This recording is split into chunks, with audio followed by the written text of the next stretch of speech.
سعید تمہارا فیصلہ غلط تھا، مجھے دیکھو، 82 برس کے اس بوڑھے کو تو دیکھو، یہ بغیر محافظ کے مسجد جاتا ہے، پیدل ہسپتال پہنچتا ہے، روز صبح شام کافروں کے درمیان واک کرتا ہے، لیکن اس پر کبھی کوئی گولی نہیں چلی، اس کا کبھی کسی نے راستہ نہیں روکا۔ ہاں، اس 82 برس کے کمزور بوڑھے نے چلا چلا کر کہا ہوگا، سعید میں کربلا میں زندہ رہا، تم مدینے میں مارے گئے۔ یہ ٹوٹل کہانی ہے قائد اعظم کے اس پاکستان کی جو بڑے ولولوں کے ساتھ، جو بڑے جذبات کے ساتھ اور بڑے خوبصورت ذہنوں کی یہ پیداوار تھا۔ اب نام سے اندازہ کریں نا، چودھری رحمت الہی نے پاکستان، اب نام سے اندازہ کریں۔ حالانکہ دیکھا جائے کہ جی پاک لوگوں کے رہنے کی جگہ سعودیہ میں پاک لوگ نہیں ہیں، یا قطر میں نہیں ہیں، یا انڈیا میں نہیں ہیں، یا کسی دوسرے، لیکن ہمارا نام آپ دیکھیں، اس کے ساتھ حشر کیا کیا گیا، پھر یہ دیکھیں کیا حشر کیا گیا۔ آج یوم آزادی پہ آپ دیکھ لیں کیا حشر، رات کو پوری، یعنی ایسا لگتا تھا کہ یہ مقبوضہ کشمیر ہے، یعنی جتنی پولیس روڈوں پہ تھی، کیونکہ کپتان نے کال دی تھی کہ پی ٹی آئی کے جو لوگ ہیں وہ ایک ہاتھ میں پاکستان کا اور ایک ہاتھ میں پی ٹی آئی کا جھنڈا لے کر باہر نکلیں، اور باہر جو فسطائیت تھی، باہر جو ظلم تھا، یعنی راول پنڈی میں خواتین بھی تھیں، بچے بھی تھے، بوڑھے بھی تھے، وہاں پہ جو ہے وہ ٹیئر گیس شیل کی گئی، وہاں پہ جو ہے آنسو گیس ماری گئی، اور لاہور لبرٹی چوک میں۔ لیکن پھر ایسا ہوا، ایک وقت ایسا آیا کہ لوگ اتنے زیادہ نکل آئے کہ پولیس پیچھے ہٹ گئی۔ آپ کو شروع سے کہتا ہوں کہ طاقت کا جو سر چشمہ ہے وہ عوام ہے۔ عوام جس دن باہر آ گئی، رات کو آئی عوام اور ہر کوئی ادھر ادھر ہو گیا، جس دن عوام نے اپنی تقدیر لکھنے کا فیصلہ کر لیا، اپنی تقدیر بدلنے کا فیصلہ کر لیا، تو کوئی پنجاب پولیس، کوئی رینجرز، کوئی جو ہے وہ ایجنسی، وہ ان کا راستہ نہیں روک سکے گی۔ روک کے دکھاتے نا، اپنا آرمی چیف حسینہ واجد کا، اپنا پولیس چیف حسینہ واجد کا، اپنا چیف جسٹس حسینہ واجد کا، پوری بیوروکریسی حسینہ واجد کی، کیا ہوا وہاں پہ؟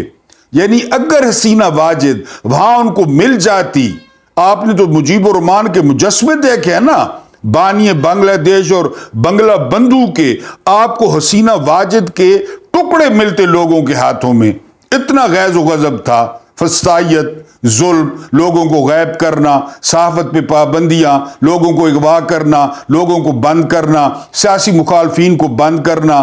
اور خالدہ ضیاء کو جیل میں رکھنا بغیر کسی وجہ کے۔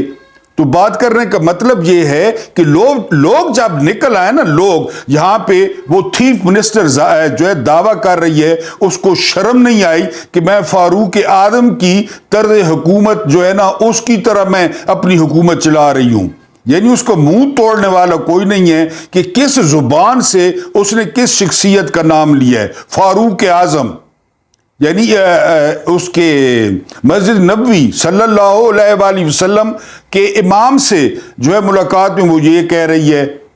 اور آپ رات کو جبر دیکھتے اور آپ رات کو ظلم دیکھتے، آپ کو لگتا کہ یہ جو ہے نا وہ اننت ناگ اسلام آباد ہے، آپ کو لگتا ہے یہ شوپیاں ہے، آپ کو لگتا ہے یہ جو ہے شری نگر ہے، آپ کو لگتا کہ کپواڑہ ہے، کیونکہ یہ جعلی ہیں، یہ جعلی تھے اور یہ جعلی رہیں گے۔ وہاں کاکول میں آرمی چیف صاحب حسب معمول تقریر کر رہے تھے، رات میں نوجوانوں سے خطاب کر رہے تھے، ساری باتیں انہوں نے کی، ایک بات انہوں نے نہیں کی کہ ہر کوئی اپنی حلف کی پاسداری کرے گا،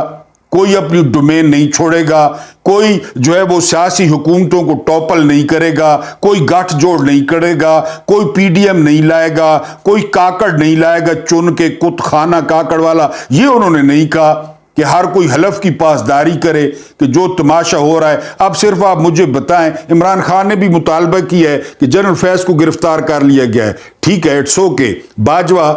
جس پہ وہ 12 ارب روپے تھا، باجوہ جس نے حکومت بنائی، باجوہ جس نے لندن میں ملاقاتیں کھڑکائیں، باجوہ جو اپنی جو ہے نا اس کے لیے جو ہے نا وہ کر رہا تھا، ایکسٹینشن کے لیے لوبنگ کر رہا تھا، اور پھر اس نے ایکسٹینشن لی، وہ اس کے احمد عرانی والے 12 ارب روپے، وہ صابر مٹھو تو کرے نا پھر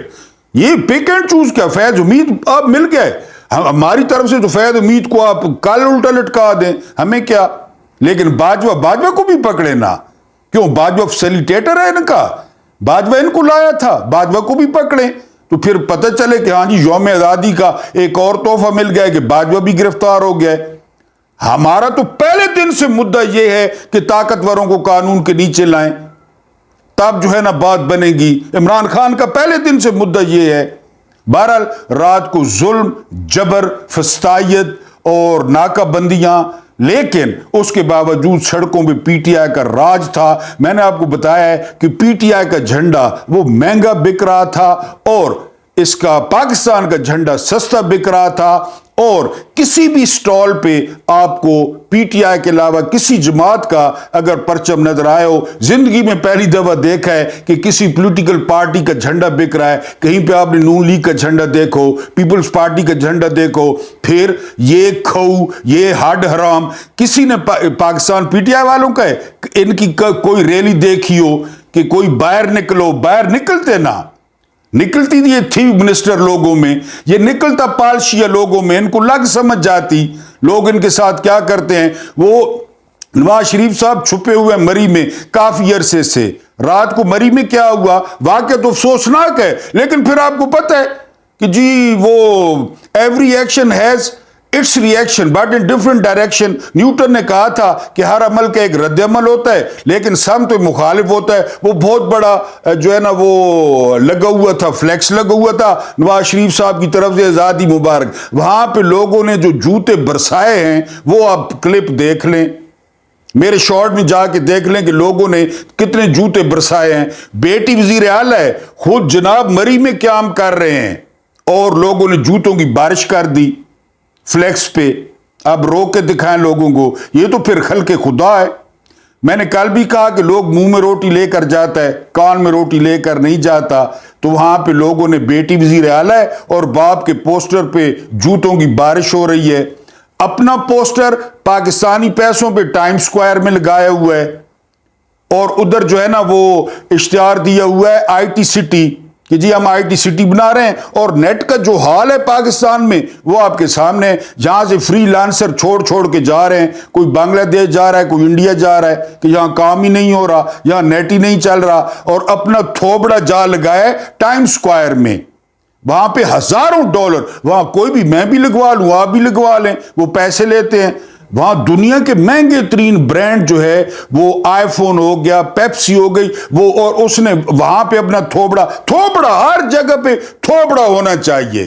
یہ مسئلہ ہے، تھوبڑا ہونا چاہیے۔ ٹائم سکوائر میں تھوبڑا جا لگایا نیو یارک میں اور ہزاروں ڈالر پے کیے، اور پاکستان کا نقشہ اخبار میں چھپوایا، اس میں کشمیر ہے ہی نہیں۔ عمران کو کہتے تھے نا کشمیر بیچ دیا ہے، اللہ الحق ہے یار، کیسے گندا کرتا ہے، کشمیر ہے ہی نہیں پاکستان کے نقشے میں، یہ چیف منسٹر نے لگوایا ہے۔